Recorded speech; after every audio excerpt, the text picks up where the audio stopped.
Bagi siapa yang berharap untuk bertemu dengan Allah hari kiamat nanti, masuk ke dalam surga dan selamat dari neraka, dan ingin berzikir dengan Allah dengan zikir yang benar. Ini kalau kita ingatkan teman-teman sekalian ke teman-teman kita yang masih melakukan banyak perbuatan bid'ah. Bid'ah lawan daripada sunnah. Gak apa-apa, ini kan baik. Saudaraku, Rasulullah SAW, kiaimu, gurumu, suri tauladanmu, utusan Allah pencipta langit dan bumi tidak lakukan. Kamu bilang tidak apa-apa? Ini gimana caranya? Kalau begitu berarti guru kamu lahir. Karena semua muslim dari suku manapun harus gurunya satu orang saja. Nabi Muhammad SAW. Lalu kenapa harus ada perselisihan? Kadang-kadang dibumbuhi lagi dengan hadis-hadis palsu. Ikhtilaf ummati rahmah. Perselisihan umatku adalah rahmat. Ini dusta. Gak pernah ada hadisin dari Nabi SAW. Masa Nabi suruh kita berselisih? Sementara dalam hadis yang lain sahih riwayat Bukhari, riwayat Muslim, hadis sahih kata Nabi SAW, orang mukmin seperti tanaman yang saling merapat satu sama yang lain. Orang mukmin seperti satu jasad. Kalau luka sedikit maka seluruh tubuhnya demam. Hadis yang sahih mendukung kita untuk bersatu. Hadis yang palsu menyuruh berselisih. Mana yang harus diikutin? Ini enggak apa-apa. Berselisih pendapat enggak masalah. Subhanallah. Wahyu jelas. Apa kata Nabi SAW waktu beliau sebelum meninggal? Taraktu fikum amran.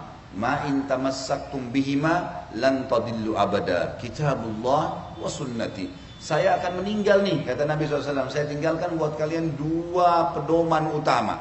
Kalau kalian berpegang teguh pada keduanya, kalian tidak akan pernah sesat.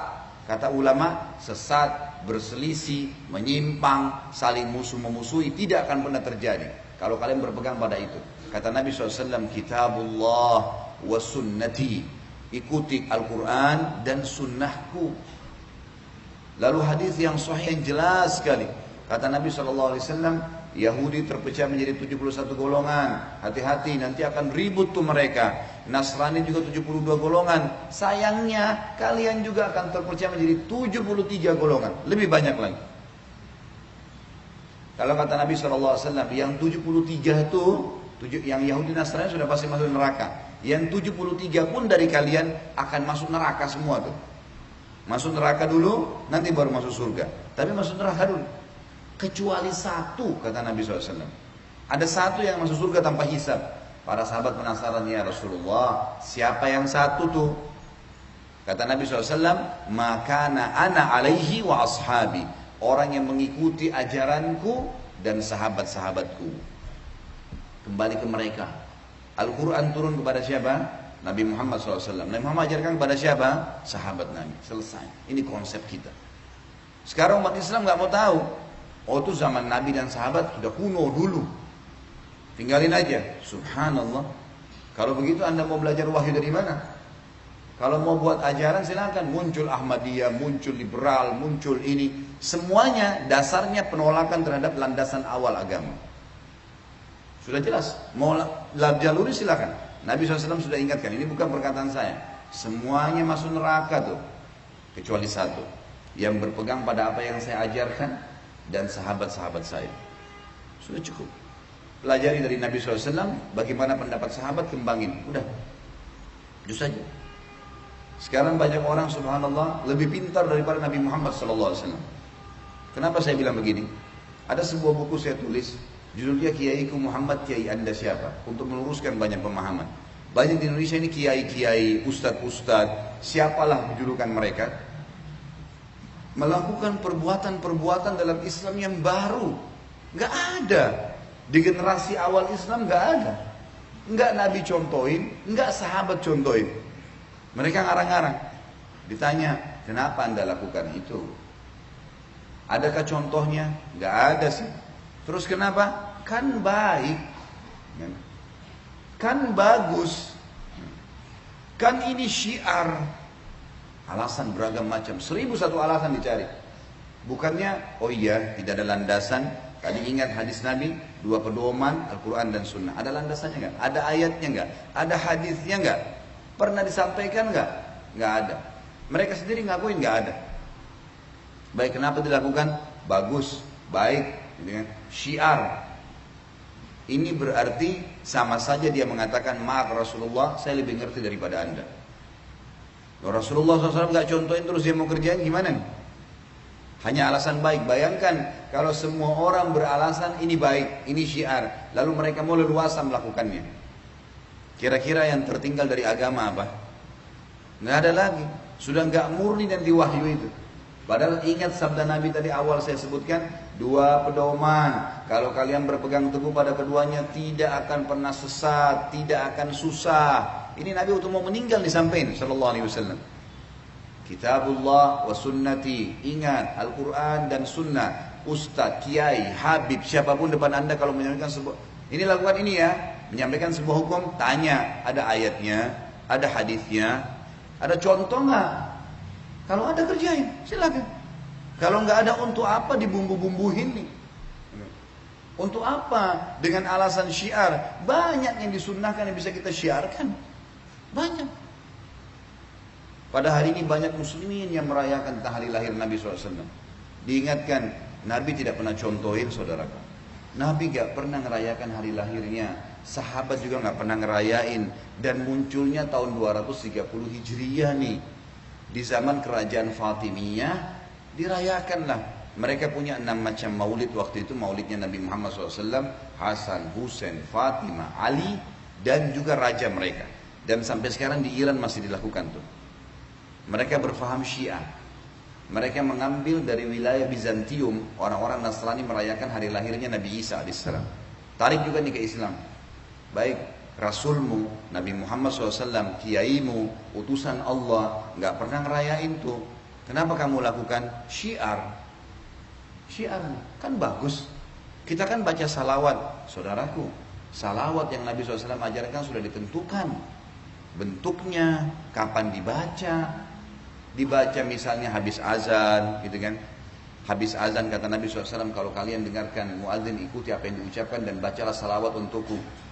Kalau kita baca, begitu ingin membaca doa, membaca bismillah, alhamdulillah, wassalatu wassalamu ala rasulillah, menutup doa, masuk masjid, keluar masjid. Ada tempat-tempat yang sudah ditentukan. Pada hari Jumat disuruh perbanyak. Sudah ada, syiarkan tuh. Yang sudah Rasulullah SAW ajarin, syiarkan, silakan. Jangan syiarkan sesuatu yang anda karang-karang nih. Kadang-kadang kalau diingatin tersinggung. Nih, Wahabi nih. Ini aliran sesat nih. Subhanallah. Dikatakan kembali kepada Rasulullah, kalian mengatakan ini sesat, ini garis keras. Kita sedang menjaga masjid nih, kita jaga bangunannya. Jangan ada yang coret ya. Ini panel listrik di sini, ini pencet. Ini ruangan khusus pengurus, jangan masuk ya.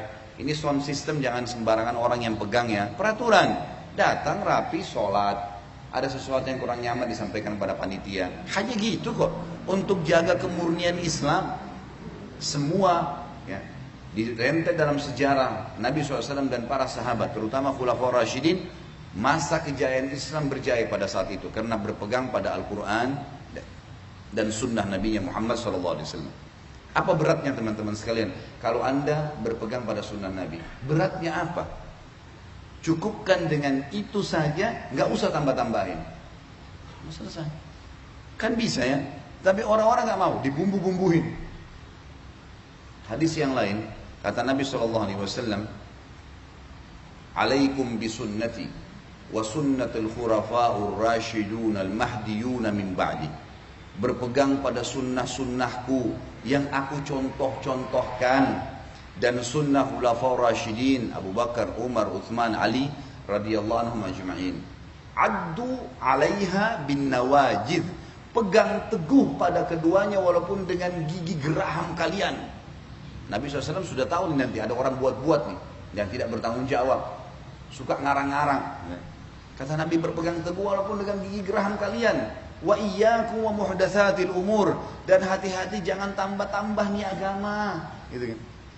Fa inna kulla muhdatsin bid'ah, semua yang ditambah-tambah itu perbuatan baru dalam agama. Wa bid'atin dhalalah, perbuatan baru pasti membawa pelakunya pada kekeliruan. Kenapa keliru? Kenapa sesat? Karena tidak ikutin panduan wahyu. Allah maunya A, B, C, D, kerjain ya.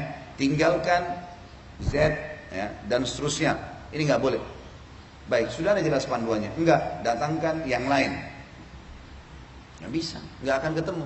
Anda kerja di perusahaan, pimpinan perusahaan bilang, Senin pakai baju putih, Selasa pakai baju kuning, Rabu pakai baju hitam. Datang jam 7 pagi, keluar jam 5 sore. Ada pegawai datang, Senin pakai baju hitam. Rapi, tapi baju untuk hari Rabu tuh. Diingatin nggak mau gimana? Keluarin. Nggak diterima, nggak ada gaji, nggak ada pekerjaan.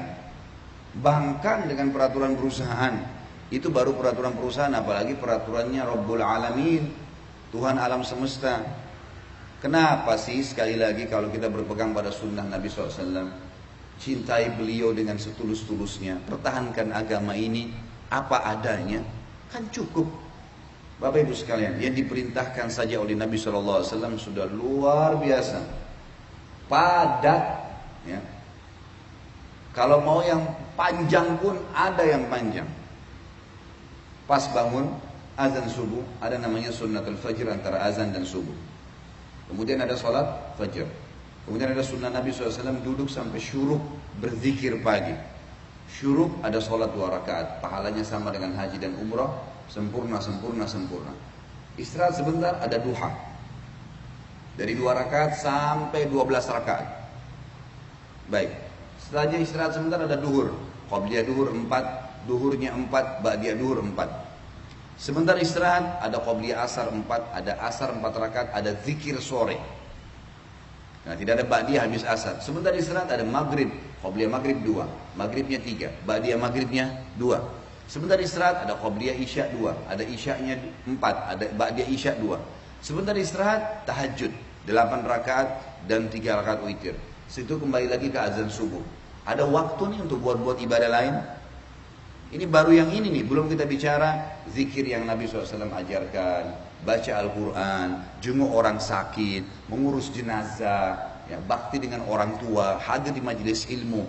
Ada banyak perintah Nabi SAW yang jelas dalilnya.